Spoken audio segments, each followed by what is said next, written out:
Se cumplen 30 años de la desaparición de José Antonio Lasa Aróstegui y José Ignacio Zabala Artano. Su secuestro y posterior asesinato conmocionaron a toda la sociedad. Esta noche, en 60 minutos, queremos reconstruir el caso Lasa Zabala 30 años después.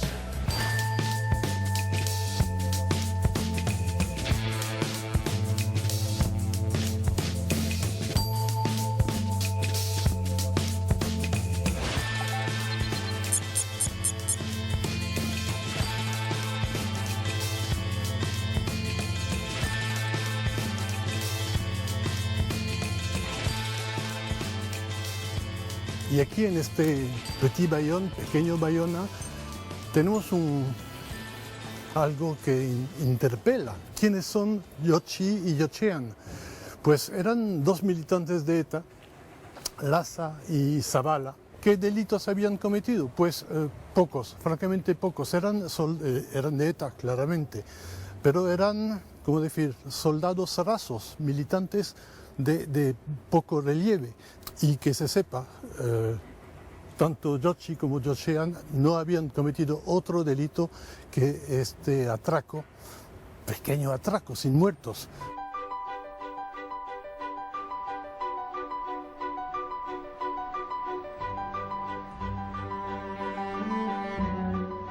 Lo tengo grabado, o sea, era el 6 de noviembre de 1961. Yo vine del colegio, salí del colegio donde estudiaba y unos señores, eran policías, yo no sabía, me enseñaron el carnet de identidad de mi hermano y me dijeron, ¿vive aquí José Ignacio Zabala Artano? Y sí, mi madre abrió la puerta, yo toqué el timbre, mi madre abrió la puerta y cuando vio a los dos hombres conmigo ya sospechó algo no bueno. Entonces estos señores nos dijeron que había habido un intento de atraco en un banco en Tolosa, en la Caja Laboral de Tolosa, y había 4 personas involucradas en ese atraco, de las cuales detuvieron a un chico y los otros 3 huyeron. Entre los 3 que huyeron estaba mi hermano Joshi y estaba Joshan. Así es como nos enteramos que habían cometido el atraco y luego ya nos enteramos que pertenecían a un comando de ETA. Pero nosotros no tuvimos noticias de ellos hasta 2 o 3 meses más tarde, que llegó una carta de mi hermano Joshi en la que ponía que estaba bien, que nos podíamos reunir en Hendaya en una fecha concreta, y es así como pudimos acudir al encuentro las 2 familias, los Lasa y los Zabala, y pudimos verles por primera vez después de haber pasado la frontera.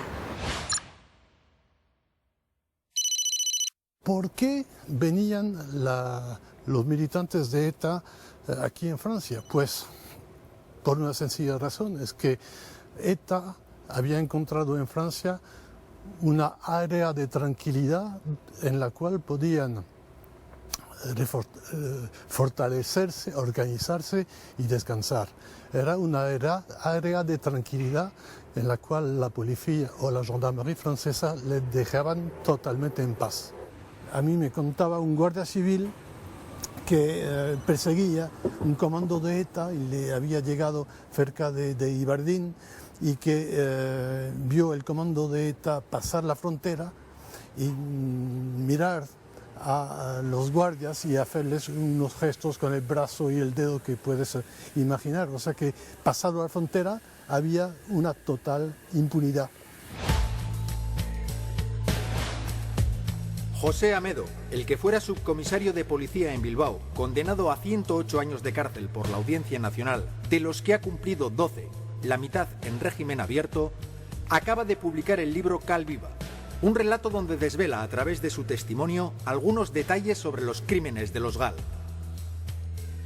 A finales de los años 70 y principios de los años 80, como comúnmente se ha denominado aquella época de plomo, era una época dura, intensamente dura, había muertos con frecuencia. De hecho, como consecuencia de aquello hubo un intento de golpe de Estado a principios de los 80 y las fuerzas de seguridad del Estado estaban acosadas permanentemente. Francia protegía a ETA de una manera fundamental para su actividad terrorista y eran años que crearon mucha incertidumbre en las fuerzas de seguridad del Estado, en las Fuerzas Armadas y en la sociedad en general. El Estado francés les daba estatus de refugiado político primero porque España todavía estaba en una época preconstitucional. España no había entrado en el mercado común. Tampoco los franceses esperaban, me imagino, en aquellos tiempos la evolución que iba a tener ETA y las consecuencias que iban a significar para España. El Estado francés, indudablemente, a lo largo de la historia, en esa época, es responsable de muchas muertes en España.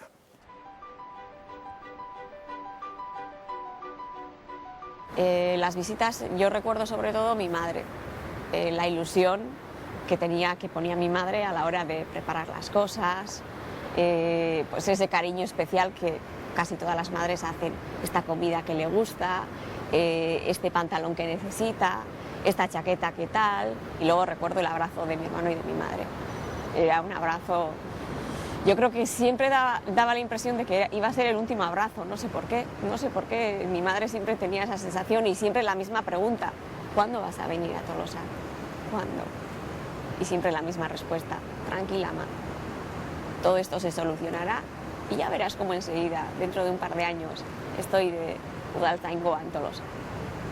Aquí estamos en la Rue Peneteau, una calle muy antigua de Bayona que está situada a unos 100 metros del río.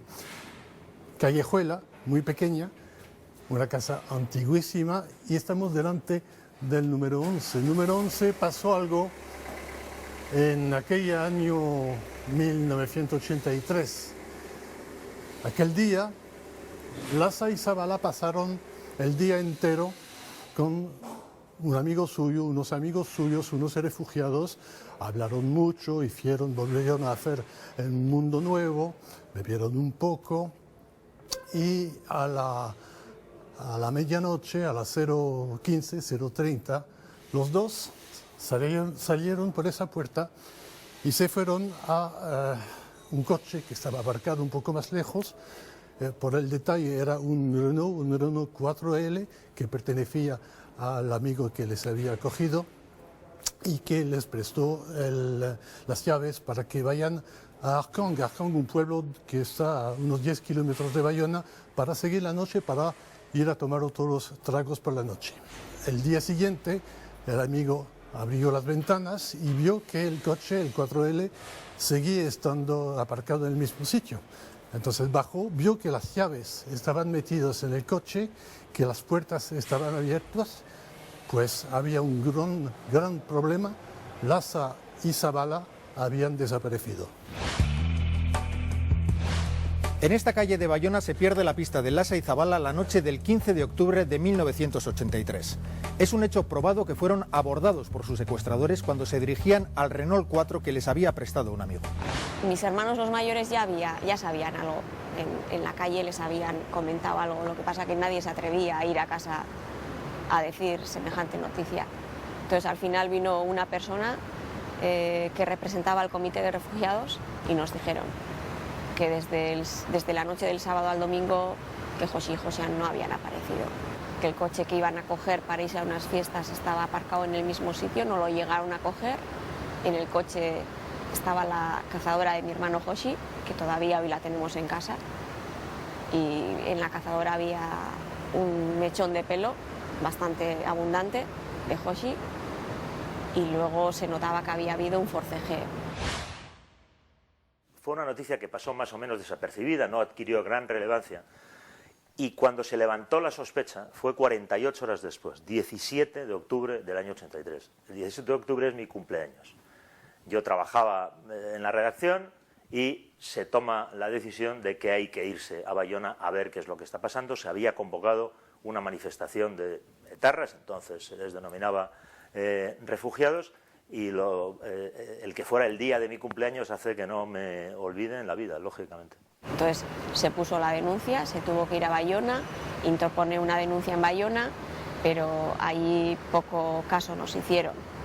Y luego lo que sí recuerdo es que se crearon patrullas de familiares, amigos y conocidos, patrullas de búsqueda. Y recuerdo que a la vuelta de una de estas búsquedas, en un control de la Guardia Civil les pararon.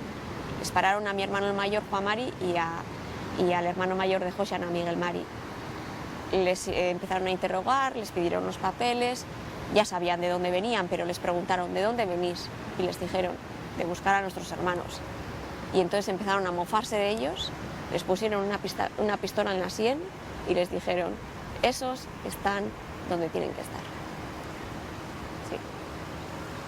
El contexto en el que se produjo la desaparición de Lasa y Zabala, yo lo recuerdo como unos años terribles. O sea, terribles por la actividad incesante, la actividad terrorista de ETA. Había años de más de 100 asesinatos, de más de 100 personas que perdieron la vida en atentados terroristas de ETA, por una tensión social y política como consecuencia de la actividad de ETA descomunal, una indignación en los cuerpos y fuerzas de seguridad del Estado notable y, por otra parte, lógica. La primera acción de los GAL en principio fue el intento de secuestro de Larrecha de Agoñi, cuando secuestra ETA político-militar, octava asamblea, al capitán de farmacia Martín Barrios. El secuestro de Lasa y Zabala fue el día 15. Mientras tanto, también se estaba preparando el secuestro de Larrecha de Agoñi. José y José no fueron reivindicados como la primera acción del GAL. Todavía no oíamos hablar del GAL, pero ya inmediatamente a principios de diciembre, con el secuestro de Segundo Mare, ya comenzamos entonces a oír las siglas GAL. Y el 19 de diciembre asesinaron a Cayu Oñaderra, que era amigo íntimo de José y José, que trabajaba en un bar. Y el 28 de diciembre asesinaron a Chapela. Bueno, murió unos días después del intento de asesinato, delante de su hija y de su mujer. Y todos eran conocidos de José y José. Entonces tú ya empiezas a atar cabos y dices, esto no es una casualidad. El error se lo podemos atribuir al responsable directo en aquel momento de las Fuerzas de Seguridad del Estado, que era el director de Seguridad del Estado, que era Rafael Vera. Un error gravísimo fue implicar directamente en acciones de este tipo a miembros de las Fuerzas de Seguridad del Estado. Para ese tipo de trabajo luego se vio que se empleó a otro tipo de gente, pero emplear a los miembros de las Fuerzas de Seguridad del Estado fue un error tremendo. Me dice usted si lo de secuestro de Lasa y Zabala fue un error. Le digo que, bueno, en aquellos momentos es relativo.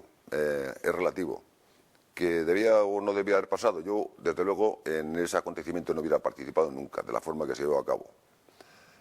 Y ya le he dicho, por otra parte, que los daños colaterales a los responsables políticos de los GAL venían mucho mejor. Eran años durísimos desde todos los puntos de vista y para la investigación periodística diabólicamente complicados. 3 meses después de la desaparición de Lasa y Zabala, el 20 de enero de 1984, una voz masculina llama al teléfono de la cadena SER en Alicante. Esta voz le dice a la locutora que coge el teléfono, entre otras cosas, que habla en nombre de los GAL y que ese día habían asesinado a Lasa y Zabala, que habían pedido un cura, pero que se lo habían negado porque no se lo merecían.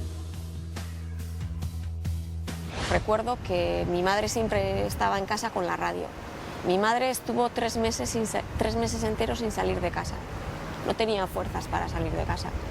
Y recuerdo que en una comida nos comentó mi madre, he oído esta noticia en la radio. Y ella misma escuchó que una persona reivindicaba en nombre del GAL el asesinato. Hoy mismo hemos dado muerte a José Ignacio Zabala Artano y José Antonio Lasa Aróstegui en nombre del GAL, en Alicante. Y mi madre escuchó esa noticia, nos la contó y nos dijo, ¿a dónde voy? ¿Qué hago? Yo, por lo que recuerdo, la llamada a la cadena SER del 20 de enero del 84 no fue investigada con especial ahínco. Y no es que yo no lo recuerde, es que si se hubiera investigado con especial ahínco, probablemente se hubiera esclarecido el asesinato. ¿Por qué no se investigó? Está claro por qué no se investigó. Porque sabían quiénes habían cometido lo que había, la crueldad, la maldad, el acto que habían cometido, aquel asesinato. Desde que se produce la llamada a la cadena SER de Alicante reivindicando el asesinato de Lasa y Zabala hasta que se encuentran los cuerpos, pasa justo un año. El 20 de enero de 1985, un cazador encuentra la fosa y restos humanos esparcidos en un paraje aislado en el término municipal de Busot. La única investigación que se desarrolla es tanto en el Juzgado de Instrucción de San Sebastián por la denuncia de los familiares que han denunciado la desaparición de Lasa y Zabala, y en Alicante por la aparición de esos restos cadavéricos. Pero entre ambas investigaciones no existía en ese momento ningún tipo de investigación. Y esas investigaciones, después de varios años, al final acaban archivándose porque no se puede determinar la autoría de estos asesinatos. Tienen que pasar 10 años desde que se encuentran los restos en aquella fosa de Busot, en Alicante, hasta que alguien los relaciona con la desaparición de Lasa y Zabala. Es en 1995 cuando Jesús García, un comisario de la policía de Alicante, se da cuenta de que estos dos hechos pueden tener relación y lo pone en conocimiento de la Fiscalía. La investigación de la Fiscalía en el caso Lasa y Zabala se inicia en marzo de 1995 como consecuencia de las declaraciones efectuadas por el excomisario Amedo en otra investigación de hechos vinculados a los GAL, en concreto como consecuencia del secuestro de Secundo Marey, donde manifestó en declaraciones periodísticas y luego ratificadas judicialmente que una de las formas de hacer desaparecer a esta persona era enterrarlo en cal viva. La noticia que se transmitió en prensa despertó la inquietud de un inspector del Grupo de Policía Judicial de Alicante que recordaba que hacía unos años habían aparecido unos restos cadavéricos en una fosa en Busot, en Alicante, de dos personas que estaban todavía sin identificar. Llegó una orden, concretamente el juez Baltasar Garzón y el fiscal Ignacio Gordillo nos convocaban a los familiares, a la Audiencia Nacional, para poder intentar identificar unas fotos con los restos óseos de los que estamos hablando. Fue llegar a una sala de la Audiencia Nacional y extendidas en unas mesas fotos del tamaño de 40 por 50 con unos restos óseos, con unas vendas y con unas mandíbulas y unos cráneos que querían que nosotros los familiares intentásemos identificar con los restos de José y José. Eso fue así. Mis hermanos y mis familiares y los Lasa que estuvieron presentes salieron de aquella sala llorando y diciendo ¿qué es esto? Después de acudir a la Audiencia Nacional, Íñigo Iruín nos pone en contacto con Paco Echeverría y Paco Echeverría nos va pidiendo información principalmente odontológica.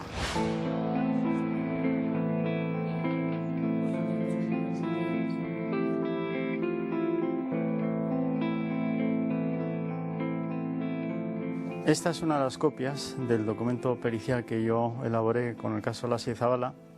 Lo importante es que aquí hay una malformación concreta, que es exactamente lo que aparece en esta fotografía, en el caso de José Antonio Lasa, que tiene ese diente un poco más oscuro, más retraído, que se puede apreciar aquí, y que también en esta imagen, y que yo todo esto lo utilicé para decir, con argumentos de antropología y de tipo odontológico, que era él. Yo intervine realmente en este asunto a solicitud de la familia.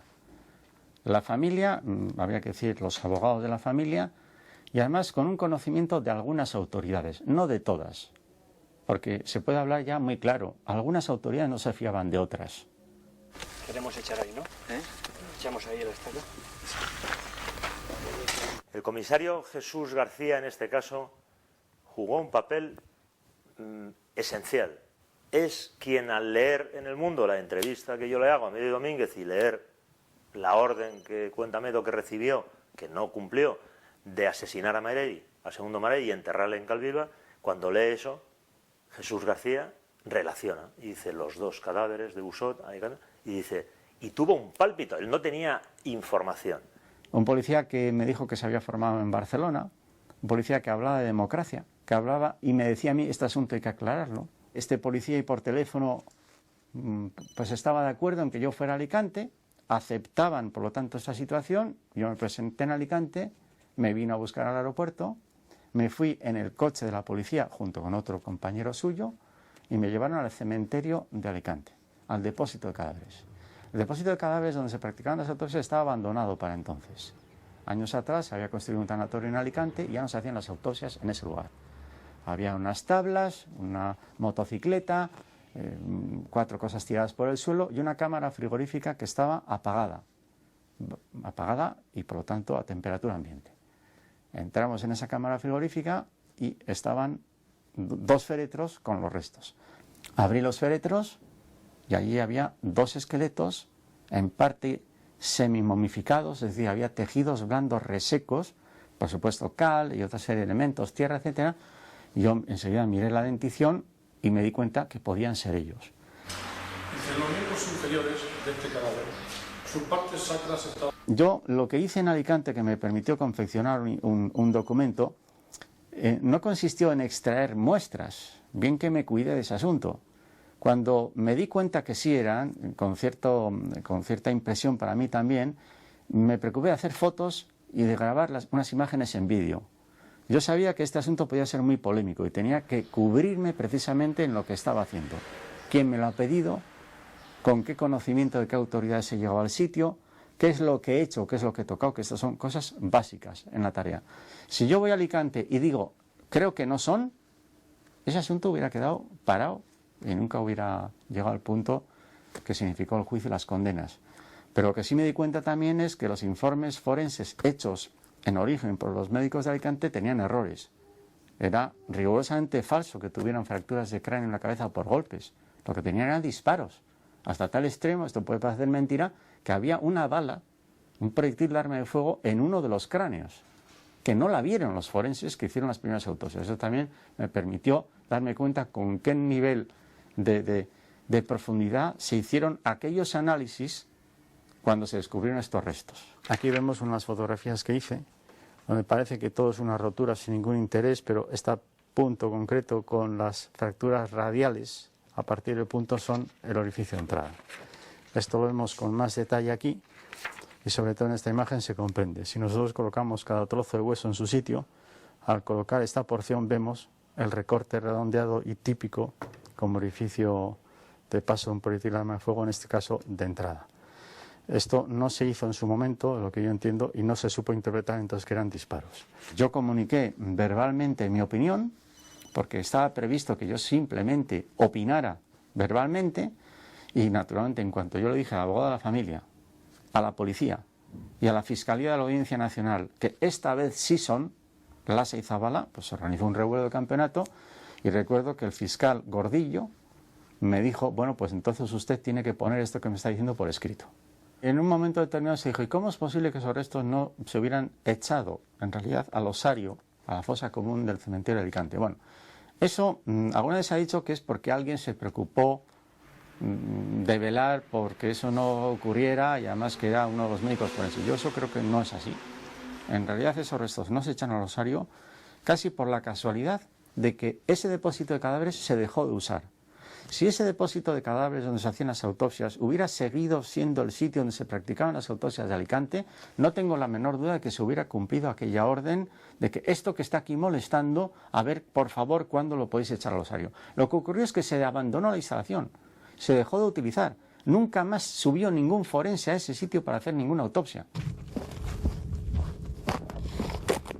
Era inaudito que cuando se descubren estos restos porque un cazador por el monte encuentra una pierna y se practica una investigación hecha por la Guardia Civil con un atestado del cual hay fotografías, etcétera, etcétera, etcétera, era increíble que nadie hubiera hecho la conexión, porque ya en los medios de comunicación no solamente hubo una llamada telefónica reivindicando esos hechos, sino que en la prensa de Alicante un periodista, cuando no se sabía a quiénes pertenecían los restos, llegó a plantearse más o menos, ¿acaso no serán estos dos aquellos jóvenes vascos que desaparecieron del sur de Francia?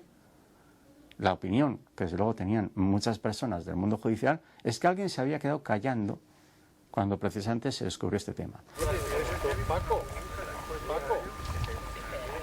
Se me olvida también decir que a raíz de esta tarea planteé a la jueza de instrucción que tuvo que asumir este caso en Alicante, le planteé una nueva revisión de la fosa. O sea, bueno, pero ¿qué sentido tiene eso? Sí, hay que cribar toda la tierra. Espera. Y mereció la pena porque encontramos algún casquillo más arma de fuego, por cierto, del 9 largo, que es el que utilizan las fuerzas militares o policiales, al menos en aquel tiempo, y algunos otros elementos que eran esparadrapo, tiritas, etc. Este es el tipo de calibre que provoca lesiones redondeadas como las que podemos ver aquí en el orificio de entrada y que son exactamente iguales a la que vemos en el caso del individuo número 1. Entonces, esto sería, para el ejemplo número 2, la parte de la cara deteriorada y rota por la salida del proyectil de arma de fuego en una bala que viene de atrás hacia adelante y sale por la zona de la cara, que es una lesión muy grave, pero que no te deja completamente inmóvil. Tú tardarías un tiempo en morirte o estás sangrando. Lo que ocurre es que luego le dieron un segundo disparo que le atravesó la cabeza. Se considera el secuestro de Lasa y Zabala aquí en Bayona la primera acción de los después llamados GAL, Grupos Antiterroristas de Liberación, que operaron entre 1983 y 1987, llevando a cabo la llamada Guerra Sucia contra ETA. Se atribuyen a los GAL 27 asesinatos, principalmente perpetrados aquí, en Iparralde. Los GAL se crean, en principio, cuando Felipe González se siente impotente a la hora de llegar al poder. Se siente impotente cuando trata este asunto con François Mitterrand, compañero de Internacional Socialista, y le dice por activa por pasiva lo que está sucediendo en España, que los franceses de sobra lo sabían. Ante la negativa de Francia a colaborar, fue cuando Felipe González decidió la creación de los GAL. Un grupo antiterrorista no solo mata 27 personas en 27 meses, mata a 200. Con una buena organización, unos buenos datos que vienen de los servicios secretos, que vienen de la Benemérita, etc., pues pueden matar a casi toda ETA. No es complicado. Si yo me consideraría del GAL, consideraría que he fracasado. El GAL no se creó para acabar con ETA a tiros. Eso es inimaginable, ¿no? El GAL Felipe González lo creó, dio la orden de que se crease, para sensibilizar al gobierno francés, trasladándole el problema a su zona, a Santuario de Terra. Si les traslada el problema y crea inestabilidad en la zona vasco-francesa, lógicamente se iba a prestar a colaborar. Como así sucedió, el GAL al final cumplió su función. Ética y moralmente, ¿es correcto o no es correcto? Pues cada uno que piense lo que quiera. Si van a atentar contra algún miembro de ETA que estaba en algún lugar y había algún ciudadano francés y caía en el atentado, a los responsables políticos les venía mejor ese daño colateral, porque implicaba la sensibilización del País Vasco francés, que reclamase a su gobierno que expulsasen a los etarras del territorio. Con lo cual, la chapuza era lo que más rentable le salía a los responsables políticos del GAL. Y nada más llegar al poder, Jacques Chirac, a principios del 86, le pidió urgentemente una reunión a Felipe González, en la cual le rogó que cesasen las actividades del GAL, que Francia iba a colaborar con España en la lucha antiterrorista. En realidad hubo 3 GAL. Lo que después hemos comúnmente denominado el GAL azul, la policía, el GAL verde, la Guardia Civil, y el GAL marrón, los servicios de información.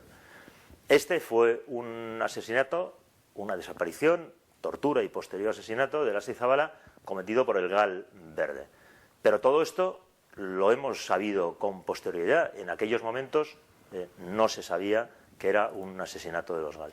Efectivamente, marrón, azul y verde, pero dirigido y ordenado por el gobierno de Felipe González, es decir, GAL Felipe González, participación de la Guardia Civil, de la Policía y del CSIC.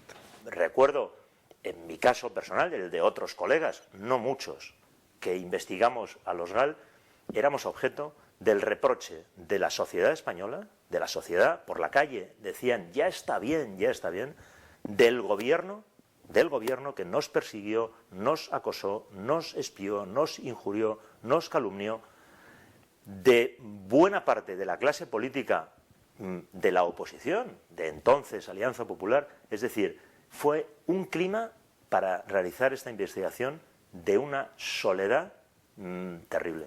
Y lógicamente las fuerzas de seguridad del Estado seguro que aplaudían cuando había acciones y bajas en Francia de miembros de ETA. Pero también le voy a decir una cosa, yo he visto en Bilbao a gente de diversos partidos, cuando se enteraron de que había sucedido algo en Francia, también lo aplaudían, lo aplaudían. Gente de diversos partidos, gente de la calle. Tenga usted en cuenta que tenían que pagar el impuesto revolucionario, que ellos vivían las consecuencias de las acciones de ETA. Al pueblo vasco siempre le ha sobrado ETA. El pueblo vasco puede llegar sin ETA a cualquier sitio, siempre le ha sobrado. Galindo libertad, Galindo libertad, Galindo libertad, Galindo libertad. Yo he visto morir en mi entorno a mucha gente. A mí mismo, la primera vez que me quiso asesinar ETA fue en el año 73, Tabartarregui, luego en el año 81, en el año 87, en el año 88. Las fuerzas de seguridad en aquel momento vivían una situación de incertidumbre, de acoso, de miedo. No se veían, la justicia no funcionaba como funciona ahora. Las fuerzas de seguridad tenían pocos recursos, los vehículos que llevaban no estaban blindados, estaban sometidos, no sabían si iban a estar vivos dentro de un rato o no. Evidentemente, cuando surge el GAL, a las fuerzas de seguridad del Estado les dio una emotividad especial, le generó una emotividad especial. Se sintieron defendidos, por lo menos decían, a ellos también les pasa lo que nos hacen a nosotros. Pero eso era así en aquellos momentos. Y es un sentir humano, lógico y fácil de entender. ¿Que ética y moral no debía haber pasado nunca eso? Pues posiblemente, pero como pasaba lo que pasaba, pues sucedió lo que sucedió. La sociedad española y la clase política, y a mí esto me parece especialmente repugnante, toleró, vio bien, animó que mataran etarras. Cuando la sociedad española se indigna y cuando la clase política, en este caso el Partido Popular contra el Partido Socialista, empieza a utilizar como herramienta de crítica política al PSOE la guerra sucia, es cuando se descubre que además de matar, robaron. El hecho de que además de matar, desde el gobierno de González, se robara el dinero de los fondos reservados, es lo que generó la reacción. A mí esto, desde un punto de vista moral, ético, me parece de una repugnancia insoportable. Funcionarios públicos, con dinero público y con conocimiento de las autoridades políticas en ese tiempo del Partido Socialista, se dedican a secuestrar en otro país soberano a unos ciudadanos para traerlos aquí, torturarlos, matarlos y enterrarlos en cal vivo, hacerlos desaparecer. Es que no cabe más. Ya no hay un ejemplo criminalmente más grave que este. La creación del GAL es algo desproporcionado, idiota. Es una idea surgida en unos dignitarios del gobierno y de la Guardia Civil para acabar con ETA. Naturalmente no se puede acabar con ETA, que cuenta en aquella época algo como 800 o 1000 militantes, poco más o menos definidos, pero ETA es la mayor época de ETA, es un fenómeno peligrosísimo. Pero pensar que creando una unidad para combatir de manera sucia a ETA es una imbecilidad total. El GAL va a vivir 27 meses y va a matar 27 personas. O sea, no es algo, una anécdota, es algo que envenenó las relaciones entre Francia y España y no impresionó mucho a ETA, sino que dio al poder español la ilusión de que tal vez con este método iban a acabar con ETA. ¿Pero quién mandaba al GAL? Pregunta sin respuesta. Claro, se dijo mucho, se habla mucho, pero nunca se pudo probar que el jefe del GAL era el propio Felipe González. Yo no creo. ¿Organizó usted el GAL, señor González? Jamás se me hubiera ocurrido. Yo soy un demócrata de toda la vida, convencido de que solo se pueden utilizar instrumentos democráticos para luchar contra el crimen. ¿Autorizó usted la guerra sucia contra ETA? Nunca autoricé ni nunca encubrí. Usted, por tanto, no tiene absolutamente ninguna pista, ningún dato que pueda tener, vamos, no sabe absolutamente nada del GAL, absolutamente nada. No, yo sé lo mismo que sabe usted y lo mismo que sabe mucha gente porque se ha informado mucho. Pero no más. ¿Pero por qué voy a saber más? ¿Qué es lo que tienen que saber los ciudadanos? ¿Es que el gobierno está detrás, como se dice, del GAL, o como he oído decir a un señor que espero que asuma su responsabilidad? que espero que la asuma seriamente diciendo que yo soy el señor X. Lo que tienen que saber los ciudadanos es que eso es falso, radicalmente falso. Me he sentido abandonado por la gente, no, por los responsables políticos del gobierno de Felipe González. No es que me haya sentido abandonado, nos hemos sentido abandonados, utilizados, traicionados, y lógicamente nos han querido, y lo han conseguido, situar concretamente a Domínguez y a mí, que Domínguez en esto no pinta nada, porque era un simple traductor, era un recién ingresado en la policía y no pinta nada. Se le aplicó una sentencia que jamás le hubiese correspondido contando la verdad. Nosotros no nos defendimos. No nos defendimos porque en principio teníamos un sentido de Estado quizás malentendido. Los responsables políticos del local, desde Felipe González, al señor Berea, al señor San Cristóbal, nos convirtieron en cabeza de turco para tapar las responsabilidades políticas del gobierno de Felipe González. Así de sencillo.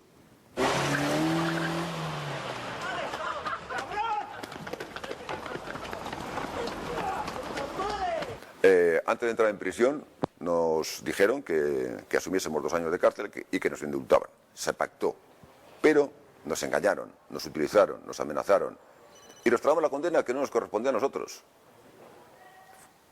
Les correspondía a ellos, a los que mandaban matar. El asunto Lasa y Zabala se esclarece el día en que yo le hago en el Hotel Eurobuilding de Madrid una entrevista a José Amedo y Michel Domínguez. Yo estuve 3 días encerrado con José Amedo y Michel Domínguez grabando, me parece que fueron 59 CDs de conversación con Amedo Domínguez, que fueron después una entrevista de 12 capítulos publicados en el periódico El Mundo. Creo que este detalle no lo he contado nunca. Yo no le creí a Amedo y le trasladé, no recuerdo la literalidad. Es decir, yo creo que esto no se lo va a creer nadie, pero oye, ya tú, es una entrevista, yo lo voy a publicar tal cual lo digas. Y me dice, te estoy hablando de los responsables del Ministerio de Interior, del señor Barranuevo, del señor San Cristóbal, del señor Damborenea. Ellos nos dijeron, matad a Segundo Marey y enterrarle en Calviva. Y los policías que habíamos hecho ese secuestro nos negamos. Y yo cuando terminé esa entrevista dije, verás tú, cuando se publique esto la gente va a decir, este Amedo, vaya películas está contando aquí con tal de vengarse y tal. Pues se demostró que era verdad.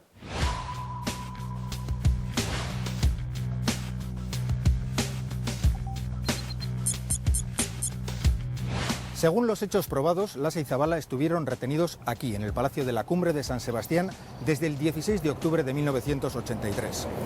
A lo largo de varios días fueron interrogados, entre otros, por los guardias civiles Enrique Dorado y Felipe Bayo, siguiendo las órdenes del entonces comandante Rodríguez Galindo. En el Palacio de la Cumbre, yo me imagino lo que pasaría. La verdad es que, aunque a mí se me atribuyó ese tema en un principio, se me atribuía todos los atentados del local, pero yo no tuve nada que ver en eso. La única referencia que tengo es la que he conocido a través de la prensa. Yo creo que tengo que pensar que se ensañaron con esos 2 militantes de ETA, posiblemente por la presión a la que estaban sometidas las fuerzas de seguridad del Estado en aquel momento. Entonces, estaban atados así, de esta manera,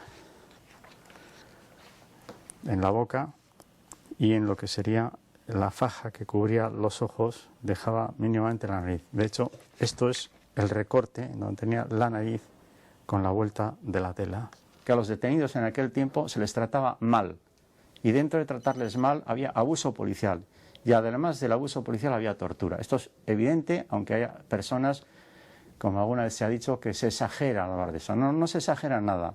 Esto ocurría con los delincuentes comunes y con los no comunes. La metodología era precisamente a base de cosas muy horrorosas que a veces los detenidos nos relataban, que a veces se podían probar y otras veces quizás no se podían probar. De tal manera que en aquel tiempo funcionaba mucho la bañera, los electrodos también se utilizaron, y en general golpes en donde quizá nuestra intervención de aquellos años 80 llevó a que toda esta metodología cambiase, procurando no hacer sangre, que es lo que yo creo que ocurre con las torturas. O sea, las torturas hoy día consisten en que hay que hacer lo que sea, pero que no haya sangre. Descubrimos que casi siempre fueron los mismos. Cuando finalmente se pudo, en un ejemplo y en otro caso y en otro más, incluso en hechos tan graves como lo que fueron este secuestro, torturas de asesinato, enterramiento, etcétera, etcétera, eso afecta a las mismas personas en un grupo reducido Es decir, entre 15 personas estaba este juego, digamos, horroroso, que de todos modos era perfectamente conocido por las autoridades políticas del momento. Esto es lo grave. Y yo creo que había una sensación también de revancha en las fuerzas de seguridad del Estado que era humana. Son hechos que no se debían haber producido nunca, pero ahí estaban. Había que vivirlos y sentirlos, porque yo le voy a recordar también, le puedo recordar a usted, el ensañamiento de ETA con unos gallegos que confundieron con policías y todavía no han aparecido. Les arrancaron los ojos, los enterraron. Tomás Pérez Revilla, los enterraron, los Peixoto. Esto fue una barbaridad. ¿Por qué lo hicieron? Bueno, hay una cuestión que ha funcionado a lo largo de mucho tiempo que viene de las novelas negras, que es la idea de que la cal hace desaparecer los tejidos, y es todo lo contrario. La cal se ha utilizado históricamente para evitar la propagación de los gérmenes y por lo tanto las enfermedades infectocontagiosas. Por eso se ha utilizado en muertes epidémicas, en enterramientos y demás. De hecho, la cal lo que hace es absorber el agua y tiende a momificar los tejidos. Si tenemos en cuenta además que se trata de una muerte con shock hipovolémico, es decir, se ha perdido sangre, la pérdida de volumen de sangre más la cal lo que hacen es deshidratar bruscamente y resecar los tejidos y por lo tanto casi preservarlos de manera perfecta.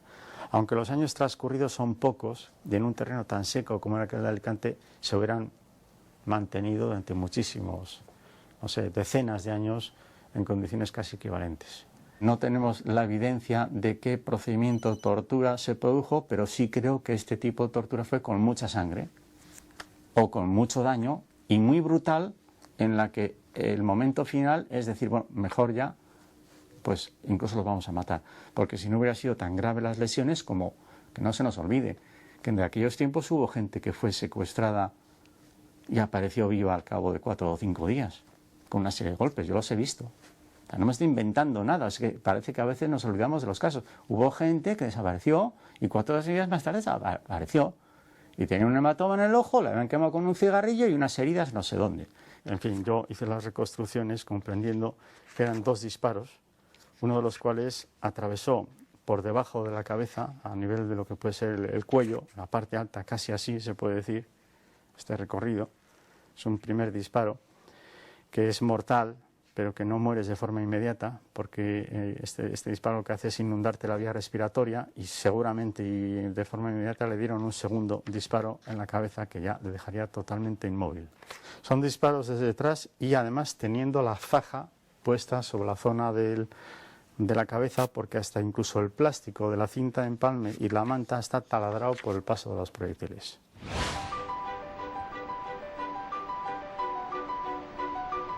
Bajamos al cementerio de Alicante y en el cementerio de Alicante nos permitieron ver a 3 miembros de cada familia, nos permitieron ver los restos óseos de Joshi Josian. Ver los restos óseos de Joshi Josian, bueno, en fin, un momento desgarrador. Y piensas, ¿cómo se puede ser tan cruel para tener a 2 jóvenes de 20 y 21 años durante 3 meses torturándolos sin darles alimento? Luego además en Busot, la fosa donde fueron enterrados, a esa fosa no se accede en ningún tipo de vehículo. O sea, a esa fosa hay que acceder andando. Y piensas, ¿cómo tuvieron que hacer esos últimos metros? ¿Qué tendrían que estar pensando en ese último momento? ¿Seguirían luchando por vivir o estarían deseando la muerte? Yo creo que mi hermano, su último pensamiento sería para mi madre. Y creo que con ese recuerdo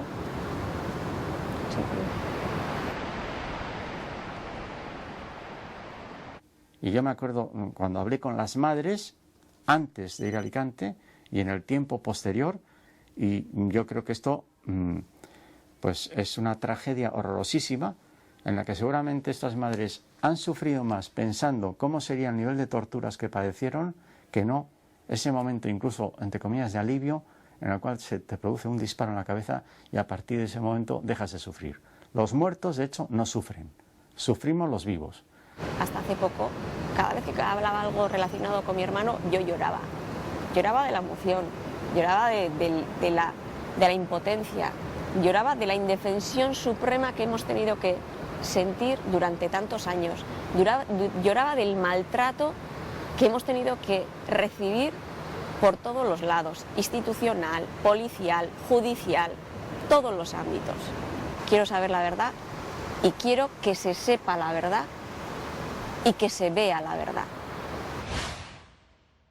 Hoy todavía yo no concibo como el nivel de maldad que hay que tener para torturar a un ser humano. Probablemente en este caso mi impresión, y lo digo con todas sus consecuencias, es que quienes torturaron a Lasa y Zabala sabían que no tenían nada que sacar de Lasa y Zabala, porque eran guardias civiles. Eso está organizado desde Inchaurrondo, probablemente el sitio en el que más información hay sobre ETA. Ellos sabían que eran dos personas irrelevantes a efectos de una investigación policial, que no tenían asesinatos a sus espaldas, que no formaban parte de la estructura directiva de ETA.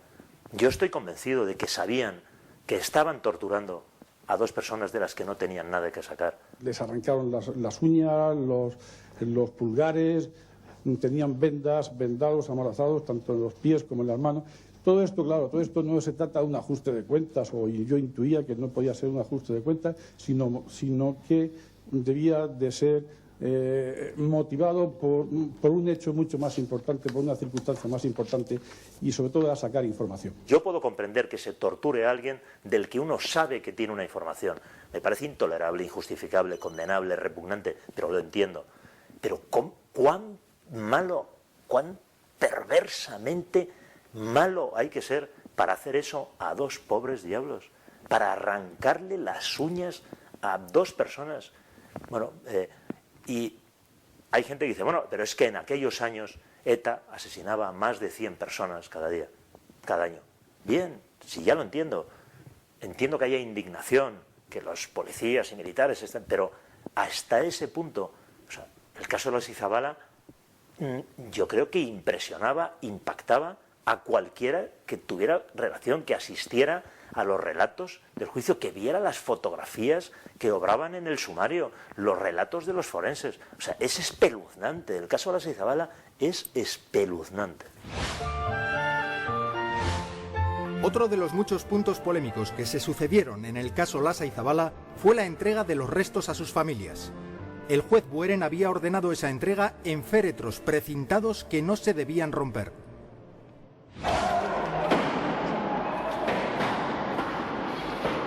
Nosotros recibimos una orden judicial del juez Bueren diciendo que los restos óseos de Joxe y Josean llegaban al aeropuerto de Fuenterrabía y podíamos ir al aeropuerto de Fuenterrabía los familiares.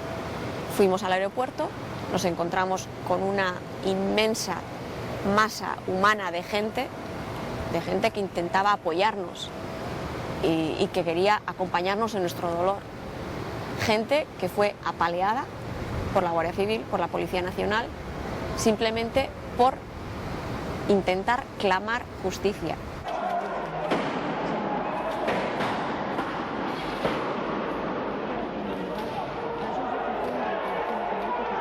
Recuerdo entrar en el aeropuerto y estar a salvo, pero estar a salvo viendo cómo la Policía Nacional está apaleando a todos los que están fuera.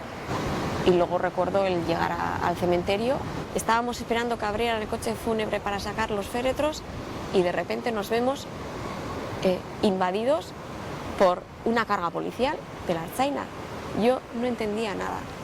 O sea, allí estábamos solamente los familiares, algunos amigos, algunos representantes políticos, algunos enviados de prensa, y de repente la Ertzaina empezó a ir contra nosotros, empezó a pegarnos. Pero es que era algo que yo no entenderé nunca. Es impertinente y fuera de lógica que cuando se están entregando los restos a una familia y están gestionando lo que es el entierro, que también las leyes internacionales dicen que toda víctima tiene derecho a ser enterrado conforme a sus costumbres, tradiciones y religión, pues verdaderamente lo que hay que hacer es posibilitar esto.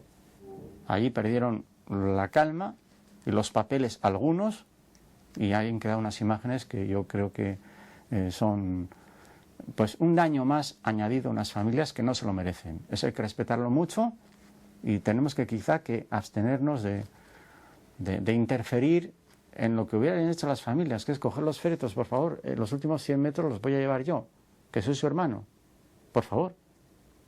Tengo que firmar un papel, tengo que hacer, ya está. Y además puedo, ¿por qué no voy a decir, cantar o decir lo que en este momento sienta? Y quiero decir delante de todo el mundo que esto fue injusto y que he sido un... ¿Por qué no?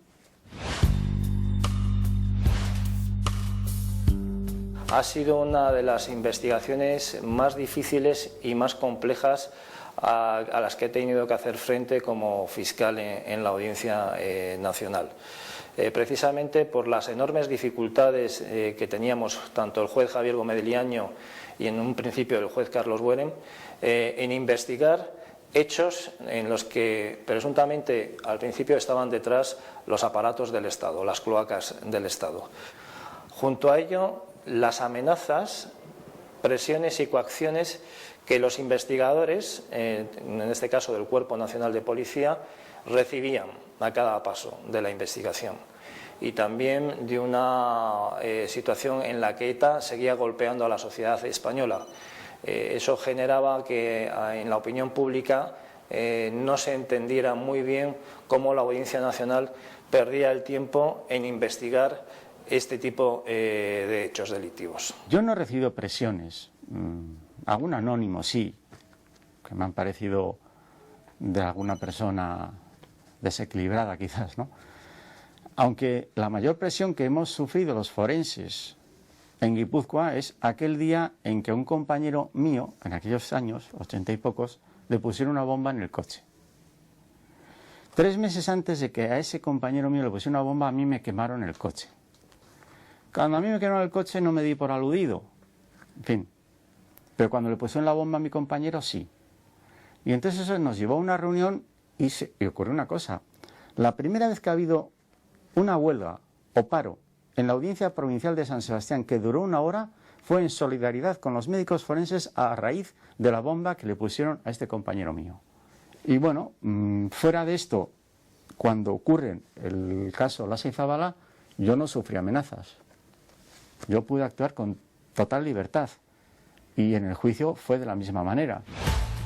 El proceso judicial del caso Lasa y Zabala se prolongó durante 7 años, hasta que el Tribunal Constitucional confirmó las penas de los condenados.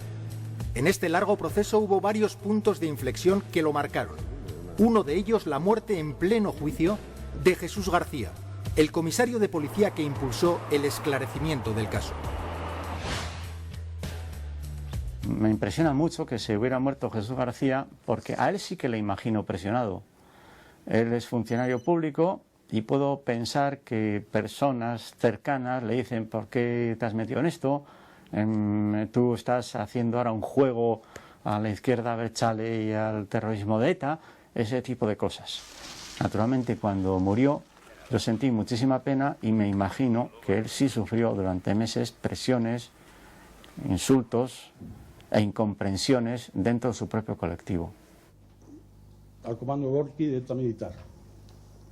Y que dice que se la atribuye. ¿Voy a tener agua, por favor?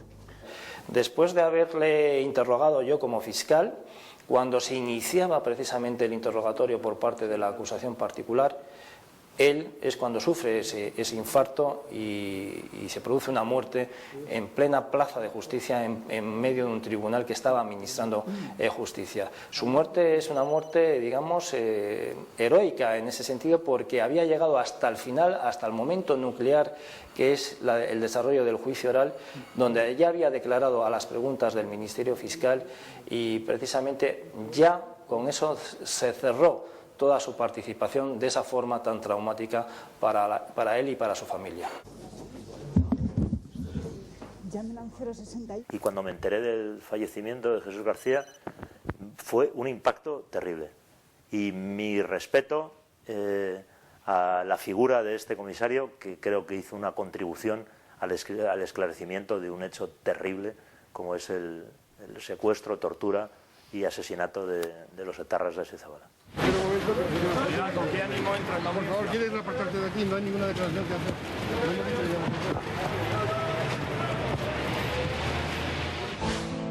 El proceso judicial del caso Lasa y Zabala ya ha pasado a la historia como el juicio de las retractaciones. Y es que 4 testigos y uno de los imputados, el exguardia civil Felipe Bayo, se retractaron de sus declaraciones. Con esa declaración lo que estoy haciendo es rechazar las anteriores. Felipe Bayo efectuó diferentes declaraciones durante la fase de investigación de estos hechos. En un principio él negaba su participación en los mismos, pero posteriormente, cuando íbamos avanzando en la investigación, cuando íbamos recogiendo pruebas y cuando él presumía que al final solamente iban a cargar con la culpa de estos asesinatos y de este secuestro solamente él y su compañero Dorado, es cuando decide prestar una declaración confesando su participación y la de terceras personas. Posteriormente, en el juicio oral, él pues tomó la decisión de retractarse y no confirmar lo que antes había declarado. Con esa declaración lo que estoy haciendo es rechazar las anteriores. Es mi humilde opinión. Para los magistrados que formaban la sala era más verosímil y más creíble esas declaraciones prestadas en la fase de instrucción que lo que declararon en la fase de juicio oral, porque las explicaciones que dieron en la fase de juicio oral para retractarse de las mismas no fueron convincentes, no fueron razonables y no tenían ningún tipo de soporte.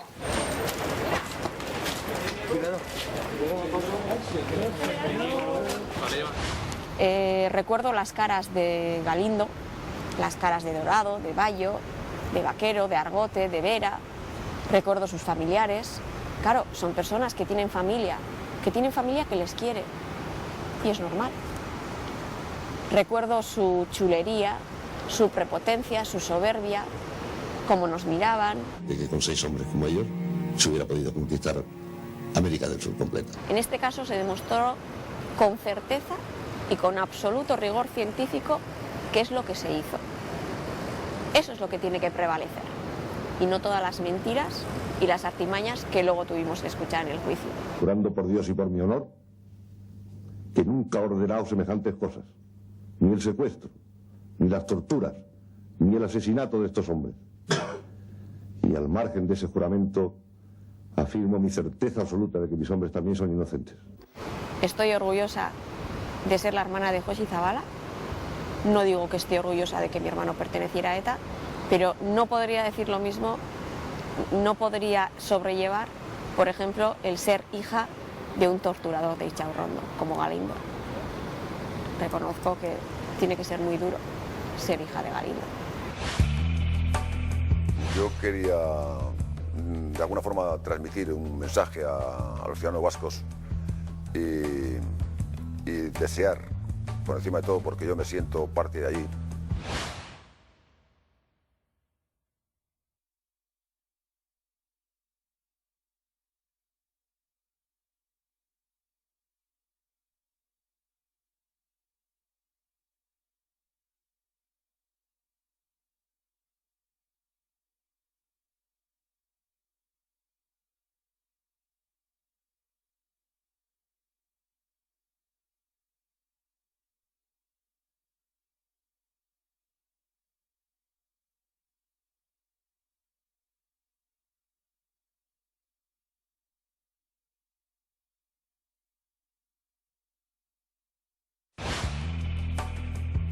El 26 de abril del año 2000, la Audiencia Nacional condena a 71 años de cárcel al que fuera gobernador civil de Guipúzcoa, Julen Elgorriaga, y al entonces general de la Guardia Civil, Enrique Rodríguez Galindo.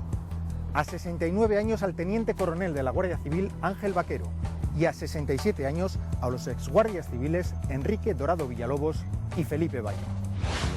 A los acusados se les condenó por asesinato y detención ilegal, pero no se pudieron probar y por ello fueron absueltos los delitos de lesiones, torturas y pertenencia a banda armada. En mi opinión, totalmente, los GAL fueron una banda armada que durante 1983 a 1986 cometieron más de 25 acciones criminales como secuestros, como asesinatos, como atentados con artefactos explosivos. Lamentablemente, en el Tribunal Supremo, cuando recurrimos esta sentencia para introducir el delito de pertenencia a organización terrorista de los GAL, no conseguimos convencer a los miembros ni de la Sala de la Audiencia Nacional ni del Tribunal Supremo. La sentencia siempre produce insatisfacción, todas las sentencias, porque uno tiene la impresión de que algunas de las cosas en las que tú sí crees desde el punto de vista pericial no se han resuelto adecuadamente en las sentencias. Pero sin embargo hay que aceptar las reglas del juego, o sea, y que no se nos olvide más que la sentencia se elabora conforme a la prueba pericial, la prueba documental y la prueba testifical.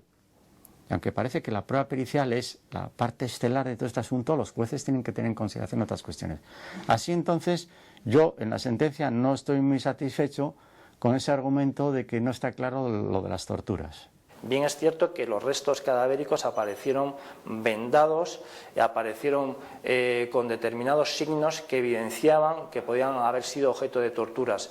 Pero como se trataba de restos cadavéricos, los informes del médico forense no pudieron llegar más a esa individualización de qué tipo de torturas. Cuando sale la sentencia y ves que la Audiencia Nacional reconoce el mal causado, reconoce a los autores, guardias civiles, políticos del Partido Socialista, entonces vas viendo y dices, bueno, parece que la justicia, por lo menos en este caso, se ha hecho. Yo no quiero que sea condenado a nadie sin pruebas. O sea, yo por eso digo siempre que una cosa es la justicia y otra, digamos, en asuntos como este, la parte política. Yo ahí no tengo la más mínima conmiseración en la censura política del gobierno, que es quien organizó, quien decidió que se iba a actuar de esta forma. No tengo ningún criterio. Y de eso, el primer responsable se llama Felipe González Márquez. Y de ahí para abajo, todos. El señor Barrionuevo, el señor San Cristóbal, el señor Vera. Es decir, todos ellos tienen una responsabilidad que les perseguirá durante toda su vida. Aun y todo, siempre te queda la sensación de que no se ha hecho justicia porque muchos de los culpables y de los responsables no están sentados en el banquillo. Y muchos de los culpables y de los responsables están hoy en día ejerciendo su profesión. Sin duda alguna, la investigación y posterior sentencia del juicio por la desaparición, secuestro y asesinato de los señores Lasa y Zabala fue un verdadero triunfo del Estado de Derecho y, como he dicho anteriormente, una de las páginas más brillantes que ha escrito el Poder Judicial. ¿Qué injusticia, qué ley inhumana puede permitir que un asesino, torturador, secuestrador, como el ex guardia civil Rodríguez Galindo, y otros muchos como él, pueda estar libremente en su casa después de haber sido condenado una y otra vez por diferentes tribunales a 75 años de cárcel? A mí que me expliquen qué ley inhumana permite eso. Los indultos posteriores, más de lo mismo. Los gobiernos son lo que son. Los gobiernos se cubren los unos a los otros todas sus actuaciones delictivas.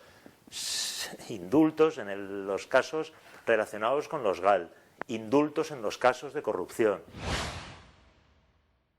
Que le hayan concedido la libertad condicional a Rodríguez Galindo me parece justo porque ha pasado el tiempo y lo ha decidido el mismo juez que le concedió en su momento a Bolinaga, al miembro de ETA, le concedió también la libertad condicional, con lo cual, si lo ha concedido un juez, pues creo que se acopla perfectamente a la ley.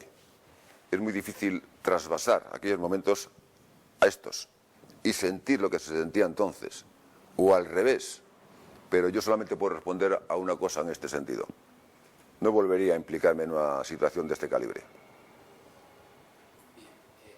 Yo no tengo que perdonar a nadie. Quien ha cometido delito, quien ha secuestrado, quien ha torturado, quien ha asesinado, ya sabe qué es lo que ha hecho. se podrá retractar, incluso se podrá arrepentir, pero yo no tengo que perdonar, porque el hecho de que yo perdone o no, ¿le va a servir para algo? No creo. Él tendrá que sobrellevar sobre su conciencia lo que ha hecho. Yo quería, de alguna forma, transmitir un mensaje a los ciudadanos vascos y desear, por encima de todo, porque yo me siento parte de allí, que estos hechos, tanto los que cometió ETA como los que cometió el GAL, que los tengamos siempre en el recuerdo para que nunca en el futuro se puedan producir hechos de esa naturaleza por ninguna de las dos partes. Que deseo de corazón, de verdad, que todas las sensibilidades políticas del País Vasco se conjunten o se lleguen a razonamientos para que se armonice de una forma definitiva Euskadi tenga un futuro, va a tener un futuro muy próspero cuando se eliminen todas estas asperezas, y que si yo puedo participar de alguna forma en esa colaboración para que se pacifiquen las cosas o de alguna forma, que deseo con todo mi corazón que se llegue a alcanzar la paz definitiva y la estabilidad en el País Vasco. ¿De qué sirvió el arresto, el secuestro y la muerte de Lasa y Zabala? Pues de nada. No tiene significado ninguno. Son dos víctimas, pobres víctimas, y imagino que si la memoria ha guardado sus nombres y apellidos, es sobre todo por la manera de que han sido secuestrados, torturados y matados. Eso no es digno y sobre todo digno de parte de un Estado que quiere ser democrático.